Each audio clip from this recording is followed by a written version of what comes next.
महाशिवरात्रि की व्रत कथा। हिंदू धर्म में बहुत प्रकार के व्रत एवं अनुष्ठान बताए जाते हैं, लेकिन उन सभी में से महाशिवरात्रि के व्रत को बहुत खास माना जाता है। माना जाता है कि महाशिवरात्रि का यह व्रत अनेक सुखों को प्रदान करने वाला है।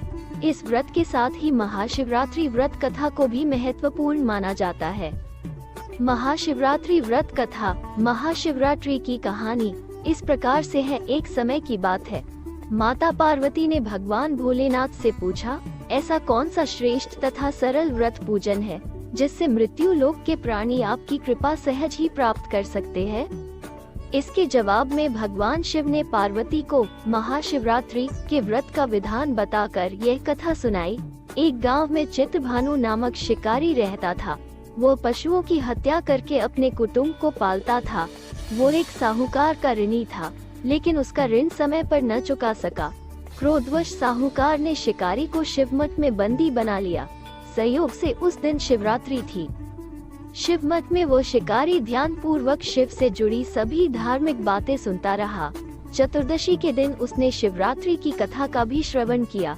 जैसे ही संध्या का समय हुआ, वैसे ही साहूकार ने उसे अपने पास बुलाया और ऋण चुकाने को लेकर उस शिकारी से बात की।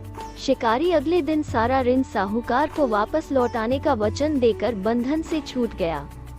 हर रोज की तरह ही वो जंगल में शिकार के लिए निकला, लेकिन दिन भर बंदी गृह में बंधे रहने के कारण वो भूख प्यास से व्याकुल था। शिकार करने के लिए वो एक तालाब के किनारे बेल वृक्ष पर एक पड़ाव बनाने लगा।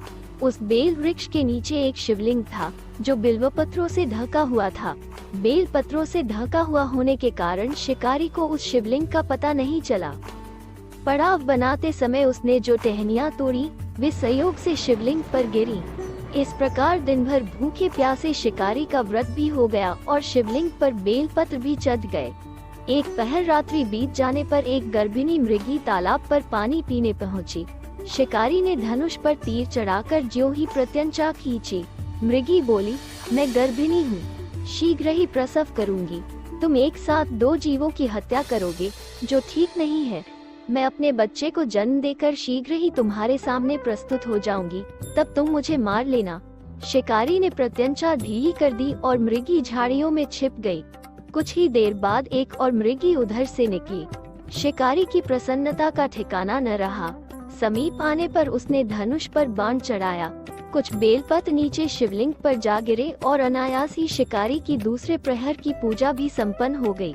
तब उसे देख मृगी ने विनम्रता पूर्वक निवेदन किया, हे पारधी, मैं थोड़ी देर पहले ही ऋतु से निवृत्त हुई हूँ। कामातुर विरहिणी हूँ, अपने प्रिय की खोज में भटक रही हूँ। मैं अपने पति से मिलकर शीघ्र ही तुम्हारे पास आ जाऊंगी। शिकारी ने उसे भी जाने दिया। 2 बार शिकार को खोकर उसका माथा ठनका। वो चिंता में पड़ गया। रात्रि का आखिरी पहर बीत रहा था। तभी एक अन्य मृगी अपने बच्चों के साथ उधर से निकली। शिकारी के लिए ये स्वर्णिम अवसर था। उसने धनुष पर तीर चढ़ाने में देर न लगाई। वो तीर छोड़ने ही वाला था कि मृगी बोली, हे पारधी, मैं इन बच्चों को पिता के हवाले करके लौट आऊंगी। इस समय मुझे मत मार। शिकारी हंसा और बोला, सामने आए शिकार को छोड़ दूं, मैं ऐसा मूर्ख नहीं। इससे पहले मैं 2 बार अपना शिकार खो चुका हूँ। मेरे बच्चे भूख प्यास से तड़प रहे होंगे। उत्तर में मृगी ने फिर कहा, जैसे तुम्हें अपने बच्चों की ममता सता रही है, ठीक वैसे ही मुझे भी। इसलिए सिर्फ बच्चों के नाम पर मैं थोड़ी देर के लिए जीवनदान मांग रही हूँ। हे पारधी, मेरा विश्वास कर, मैं इन्हें इनके पिता के पास छोड़कर तुरंत लौटने की प्रतिज्ञा करती हूँ। मृगी का दीन स्वर सुनकर शिकारी को उस पर दया आ गई। उसने उस मृगी को भी जाने दिया।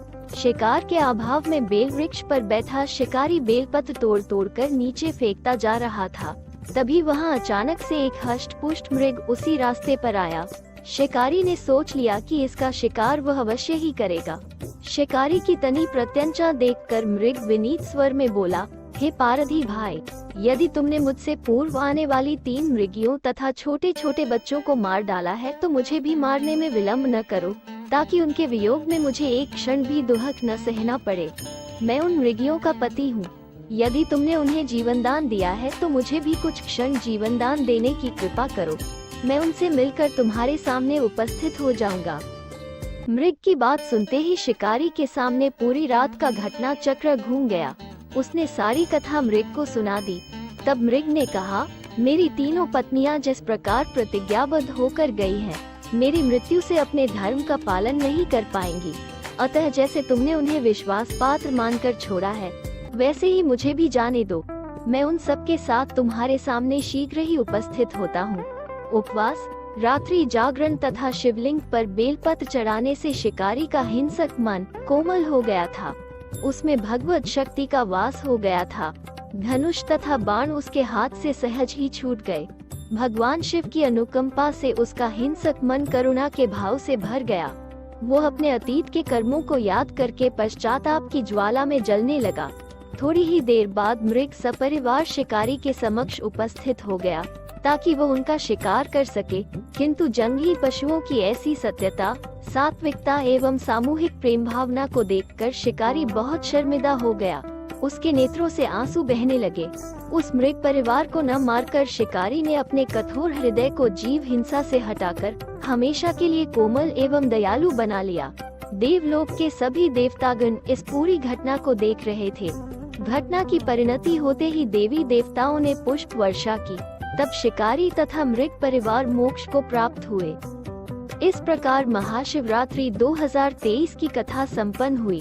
हर हर महादेव। ओम नमः शिवाय।